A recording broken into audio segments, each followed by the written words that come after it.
orthographe mibale keseni nazo bandela ngo très bien po bande ko bana nanga malamu Jésus aza Yesu te Yesu pas Jésus te mbote bande ko na biso balandi ya chaîne na biso message de Branham TV alors lelo to na plateau na biso to kutani na Musai na Nzambe ye moko ko se présenter ko loba kombo na ye azali boso na ngai awa. Bonjour ndeko Eric kombo na onani na benga na passé David Kasongo ya peut-être Bethlehem Tabernacle na mise à Ozone na avenue Genèse numéro 16 tant to kutani na plateau na biso awa ezali poete to lobela likambo ya message du temps de la fin na lolenge ozali ko lobela ete au côté ya likambo nini sengelo tali sabandeko ete lelo ko lobela bango nini. Oui, to lobela sir point moko oyo bandeko ba bosani principe ya message du temps de la fin kaka ndenge ange alobaki na mosakoli Branham abiki amène des gens à te croire. Alors ce qui tokena mokanda na biso ya Acte chapitre 4 tozu verset nango 11 tina verset 12 kuna babisi so boye Jésus est la pierre rejetée par vous qui bâtissez et qui est devenue la principale de l'angle. Il y a de salut en aucun autre, car il y a sous le ciel aucun autre nom qui a été donné parmi les hommes pour lequel nous devions être sauvés. Alors, on a côté un principe dans la Bible sur le awa, tu sais comment que tu as na koko soma moke, bah il y a sous le ciel aucun autre nom. Mais na côté là le lo awa, moi confusion zali, confusion à mon nene. Ndenge je crois caméra zo mananga kuna, tala ba komo bibale oyo. Moko za Jésus, moko za Yesu, ndeko nanga molinga meza ba kombo keseni. Alors, côté la cali comme on a kotanga awa, il y a de salut en aucun autre nom. Car il y a sous le ciel aucun autre nom qui a été donné parmi les hommes par lesquels nous devions être sauvés. Pour tous la sauver, to sala ba kombo moko mi balote. Esengeto simba kombo moko tala kombo yango balobaki yango. Musai na Nzambe ozako kamusanga mingi namoni obimisi bitando ike otie ba kombo mi bale. Ce que vous avez dit bien, ezali bakomi Yesu, bakomi na Jésus kuna. Par là, au lingo lo banini po na Congo awa to yebi keno Jésus na lingala nde Yesu. Bon, nangai moko pe naza ko situka au lingo lo banini par là. Oui, na ina lo baboye. O eza komba moto mususu, o peza komba moto mususu. Pambate ezo komama différemment. Oyo, ezali komba moto mususu, o peza komba moto mususu. Na ko pesa exemple. Zo bande na biso ya anglais. Kaka na orthographe oyo bazo bengango Jesus. Orthographe oyo bazo bengango na français Jésus. Orthographe oyo biso nda lingala na ko bengango Jesus nde na tanga Jesus. Ponde to tanga na classe to tanga o za J o za E S U na S. Ndenge zalele. Mais maintenant soko on lingi poto kena na lombango mingi okomona kende to tanga na classe. Tolobaka nini ke na lingala par exemple moko mibale misato mine to mitano eza bongo te na swali toloba moja mbili tatu ine tano na chuluba umwa ibiji isato inai itano mais soki tokena ngona ndenge ya français 1 2 3 4 5 eza bongo mais soki tokena ba alphabet échanger na ngote na ba alphabet tokaka ndengona tozaka na A B C D tuzokita na lingala totanga alphabet ya lingala zakate ya français ya lingala zakate ya chuluba zakate ya kikongo zakate ezalaka nini alphabet poza ya ba français.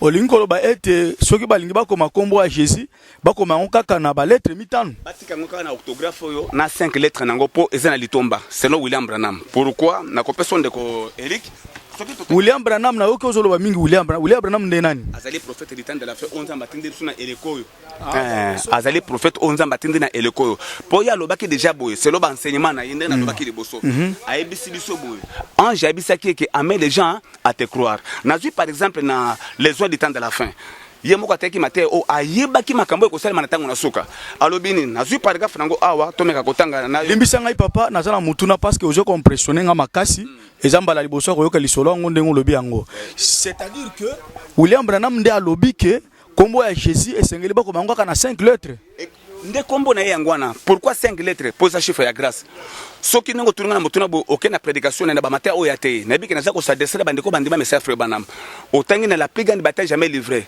le paragraphe 146 kuna frère Branham azoba boyo abi nous avons un général à 5 étoiles et ça s'écrit tant que nous avons un général à 5 étoiles et ça s'écrit abandi ko epelé combo Jésus abandi na J E S U S mutoko ko changer ngo azalité pour ça enseignement na ye.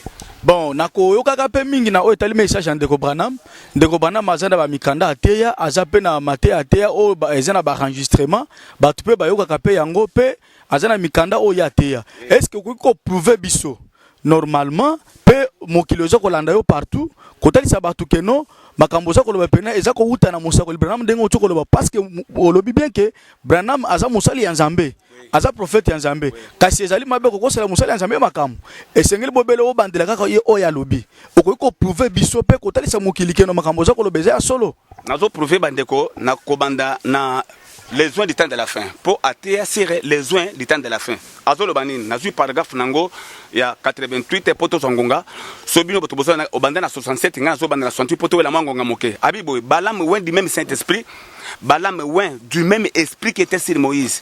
Quelle était la différence? L'enseignement de Moïse était parfait et la Bible dit ici dans 2 Pierre que c'était l'enseignement de Balaam que Israël avait accepté, que Dieu n'a jamais pardonné un péché impardonnable, pas un seul d'entre eux n'a été sauvé. C'est-à-dire que surtout tu as un enseignement, il y a William Branham, nazo bandelango très bien, pona bandeko basanzinga zinga pe bango balandango bien. Yesu oyo na Jésus ezaba komo mi balé ke seni. Ezaba orthographe mi balé ke seni. Orthographe mi balé ke seni. Nazo bandelango très bien, po bandeko balandanga malamu. Jésus aza Yesu te, Yesu pas Jésus te. Ezaba orthographe mi balé. Nako peso exemple. Ndeko nanga mulinga biyo tunanga metuno awa. Ce qui totali ba président so tozila mokili awa na o biso mboka na biso président tozana Mobutu tozaki na Mobutu tozina ni Kabila na Kabila mususu o jeune Kabila nde to ko topé l'autre c'est que Chilombo kombo wana Chilombo okosona balangi nationalité. Bon, toza koyoka balobaka ke Nzambe aza Nzambe minoko nyonso. Pamba te tomoni bakomi Biblia ya Lingala, bakomi Biblia ya français, bakomi Biblia ya Chiluba, ya Swahili, mais tomona ka pe basusu na Chiluba bazana ndenge babenga ka ba changer, mais ndenge nini yo za koloba ete ezaka ndenge wana. Na bongo so bazo sala bongo bakobebisa. Jésus eza kombo ya mutu. Azali mwana o Maria botaka, auta na Marie, aza mutu. Jésus aza mutu. Azanzambe na biso mabota maka lokola moto kombo ne Jésus eza identité na ye soko changer kombo na ye o changer orthographe ya kombo na ye ekoza suyete kasi na bongo okokotalisa biso na Biblia oui na yango na sotangelo na Philippiens oye balika modi babaki na Philippiens kuna likambo tele pona ko confesser le nom de Jésus-Christ et singa ba confesser ngo malamu soko zo confesser malamu te ekozala na mikakatano et c'est pourquoi nous okenda na Philippiens chapitre 2 tozwa oyoka obi solo bakuna en tout cas bien aimé quelle que soit ba langue na biso langue bebisa komba mutute langue zana pona bebisa komba mutosala ba langue za Nzambe alors si les gars c'est to respecter ba principe ya langue yango c'est pourquoi nous okitana dans Philippiens chapitre 2 verset 8 Babiboy il s'est humilié lui-même se rendant obéissant jusqu'à la mort même jusqu'à la mort de la croix c'est pourquoi aussi Dieu l'a souverainement élevé et lui a donné les noms au singulier les noms qui est au-dessous de tout nom afin qu'au nom de Jésus, tous genoux fléchissent dans le ciel, sur la terre et sous la terre. Et que toute langue confesse que Jésus-Christ est Seigneur à la gloire de Dieu le Père. Que toute langue confesse. Ça dit que sur la langue, on a construit que l'ingale est la langue. Et c'est qu'elle est confessée. Je comprends. Naza ko comprendre malamu. Kasi bongo na mikanda o Italie ndeko Branham parce que ndeko Branham akuma mikanda ebele ndenge to koloba awa okoki pe ko prouver bandeko baza ko landa na mokili mobimba ete kombo ya Yesu euti na message ya Branham te. Kombo ya Yesu euti na message ya Branham te. Kombo ya Yesu ezali nde ba traducteur ya biso onde basali confusion wana. Nazo ba beke basali confusion wana. Na ko peso exemple. Tala ndeko Branham azoloba awa na prédication na ye le trône, Apocalypse chapitre 4, 3e partie. Dans le paragraphe 85, 285 plutôt, le trône était mis dimanche 8 janvier 61. Dans le paragraphe 285. Abibo, retournons un moment en arrière maintenant afin d'être sûr que nous avons bien compris qui sont ces êtres. La première fois que ces gardiens sont mentionnés, c'est dans Genèse. Eh bien, rappelez-vous que tout ce que nous prêchons doit être tiré de la Genèse en allant jusqu'à l'Apocalypse. Dans la Bible. Et c'est la Bible lingala, ya Swahili, ya Kikongo. Tokozaka kombo na Yesu, ya 4 ans to ramener yango et aussi malangote. Et bongo bayuda babanda ko bengi nani? Bayuda bango babando bengo Yehoshua. Yehoshua wana nazo bandela ko ba. C'est là nous mobati. Na lobi boy, o uti ko loba bien que bayuda babanda ko benga ngo Yehoshua. Mais oh yebisi biso ke kombo na yesengele ba ko mango 5 lettres. Et bongo Yehoshua ezana ba lettres bonnes. Ils ont comme sous 7, ils ont 7 lettres. Mais tandis que Jésus a kombo ya grâce. Obibe ke ban yuda pe bandima ke pe na kombo wana te.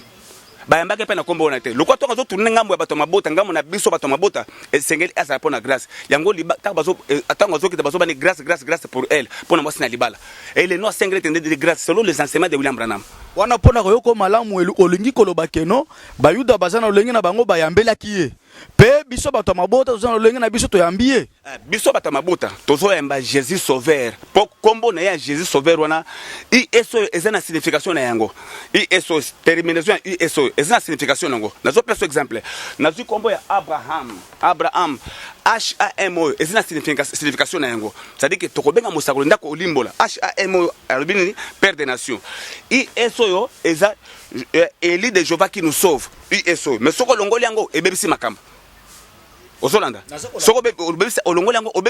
Et c'est pourquoi Abi rappelez-vous que tout ce que nous prêchons doit être tiré de la Genèse à l'Apocalypse. Comment nous prouver les dieux le général à 5 étoiles de la Genèse à l'Apocalypse d'après le message de Frère Branham. Yango lokola mokili baza ko landa yo olobi ke ozana makoki ya ko talisa yango ko banda buku ya ebandeli kino buku na suka pona ko talisa ete kombo oyo ya Jésus e uti na Biblia pamba te mokili oyebi ke mokili za ko ndima webele Biblia.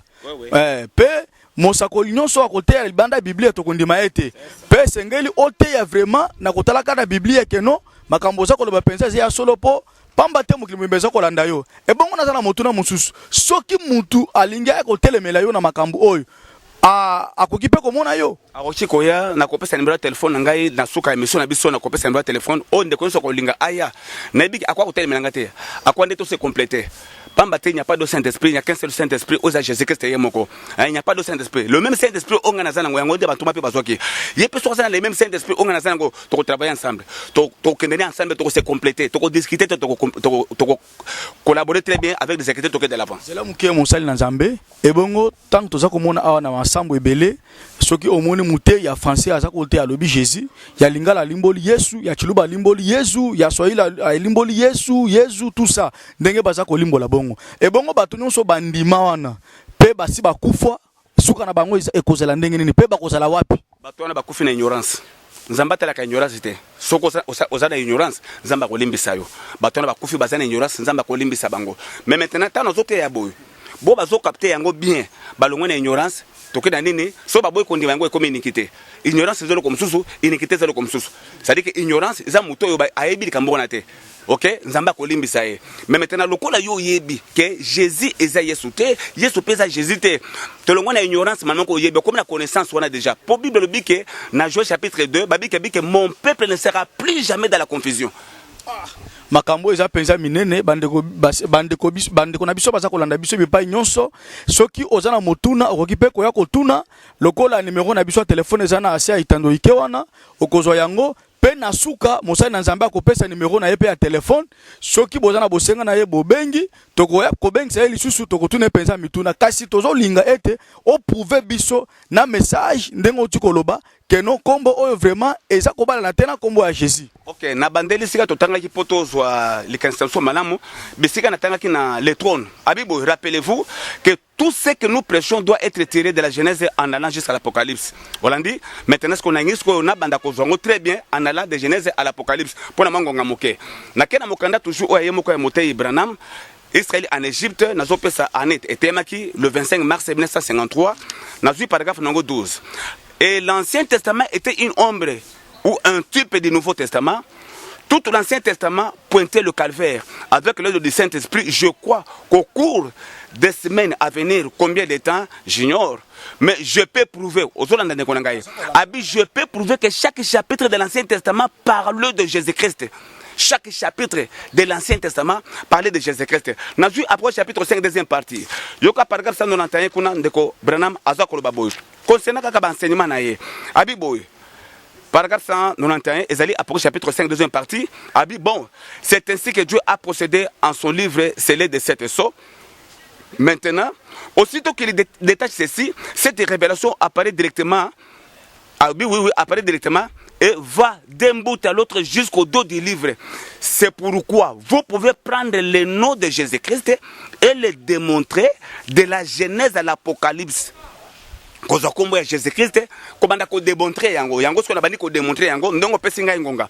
Nazui mokanda ngai awa oyo babengi Genèse chapitre. Comment ça n'a été ah tozana yeba elote po na moni oza ko déjà epakola milokolo ozana yeba elo po na côté totikali bobele na 4 minutes awa na 4 minutes wana na pesio otalisa biso pena ndengo lobi ke sengeli o démontrer yango ko banda Genèse ti Apocalypse. C'est ça yango nazo banda na Genèse chapitre 15. Genèse chapitre 15 bato bisa biso boye po ke ngana yo tozana na bomoko. Genèse chapitre 15 okolim sangama moke na démarrer eloko na ngai awa. Genèse chapitre 15 na kotanga Genèse chapitre 15 et bongo tolimbola ye mosakoli moko alimbola yango. Alobi boye. Genèse chapitre 15 na verset 7, 8, 9. Abiboye. L'Éternel lui dit encore, je suis l'Éternel qui t'a fait sortir d'Ir à Chaldée pour te donner en possession ces pays. Abraham répondit, Seigneur Éternel, à quoi connaîtrai-je que je posséderai? L'Éternel lui dit, prends une génisse de 3 ans, une chèvre de 3 ans, un bélier de 3 ans, une tourterelle et une jeune colombe. Et Abraham prit tous ces animaux. On l'a dit, maintenant ce qu'on a, qu'est-ce qu'on a limbo de la biso du commis oyo. Pour te comprendre pourquoi, Abike Toroki Kozwa, côté Bonzambe à Jésus-Christ, de la Genèse à l'Apocalypse. Ok? Na Genèse. Albiboui. La prédication n'a été Ezali Jéhovah Jiré était mis le 13 juin 1956. Paragraphe 31. Natanga Bibo, Abraham crie en Dieu. Abraham crie en Dieu. Et il dit, Éternel, comment saurais-je que ces choses vont arriver? Il a dit, Abraham, sors, je m'aimerais te montrer. Il a dit, premièrement, il a dit, regarde la poussière de la terre. Il a dit, ta postérité sera comme la poussière de la terre. Peut-il la compter? Non. Il a dit, lève les yeux vers le ciel, vers un autre endroit. Il a dit, ta postérité sera sans nombre comme les étoiles du ciel. Voyez de la poussière aux étoiles, ce qui évoque la résurrection. Voyez-vous cela? Les esprits spirituels devaient comprendre cela immédiatement. De la poussière aux étoiles. Et la principale de toutes les étoiles, c'est l'étoile du matin. La plus brillante et la plus beau, d'entre 10 000, l'hélice de la vallée, l'étoile du matin, le rédempteur, le parent rédempteur, comme il est admirable. Et a dit, viens Abraham, je vais te montrer comment je vais faire ceci. Il a dit, il est allé prendre une génisse, une chèvre, un bélier, une tourterelle et un pigeon. Il a coupé en morceaux la génisse, la chèvre et le bélier. Il n'a pas coupé la colombe et le pigeon. Il les a mis ensemble. Nous devrons aborder cela un jour. Laisse-moi vous montrer une petite chose. Ici, je suis en quelque sorte un typologue. J'aime les types et les nombres. Landas Kobirime. Écoutez, il avait 5 espèces différentes d'animaux. J, E, S, U, S. C'est ce que cela représente, le sacrifice qui allait venir. 3 animaux ont été coupés en morceaux. J, E, S. Et l'autre US n'a pas été séparé. Je vois Elected One Salvation Saving. Le salut de Élie de Jéhovah qui nous sauve. US qui est inséparable. Tandis que US est alité. IS awa ezalité mais na comme oyo IS ezali Olandi bin menangai oyo eza déjà perversion ba pervertir comme oyo la mission de Satan c'est de pervertir c'est de changer de bien en mal. Ya solo bande ko balandi to komi na suka na émission na biso bino bato boza ko landa bisika nyonso TV eza radio tebo moni penza musali na Nzambe a démontrer pe azali pe kotanga yango soki ozali na bosenga ya kotelemela to ko compléter idée esengeli oluka biso soki oluki ngai nga pe na lukie akopesa pe numéro na ye na pona kosilisa mobateli okoki kopesa numéro na yo pe kombo na yo pe adresse na yo malamu. OK na kopesa numéro de téléphone ezali 0900 32 10 10 Maintenant, numéro 089 77 67 567. Na bandele 0900 32 10 10. Tozu ya Tigo ezali 089 77 67 567 ndele ba numéro nanga yango na soko zunga ba numéro eza facile. Olingi toi to partager, to se compléter, c'est une bonne chose. Vraiment. Merci beaucoup Monsali Nzambe. Lokola tokomi na suka bandeko TV za radio te bino moko bomoni tokomi na suka soki oza na mituna ya kotuna esengeli oya lisusu kotuna pe ozo éclaircissement oza la nganga Nzambe oza la mutei ya sango oza la mutei ya ndenge nini oza la mondimi makambo etali lobiko etali yo yaka penza otuna mituna ekozala penza malamu. Merci beaucoup tokutani lisusu na rendez-vous ya mbala sima. Merci beaucoup, je vous en prie.